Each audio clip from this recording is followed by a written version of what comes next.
लाख सजदे किए जाए फिर भी बख्शिश न हो पाएगी। ये मोहम्मद का फरमान है,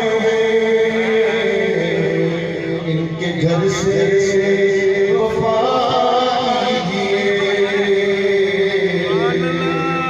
ये मोहम्मद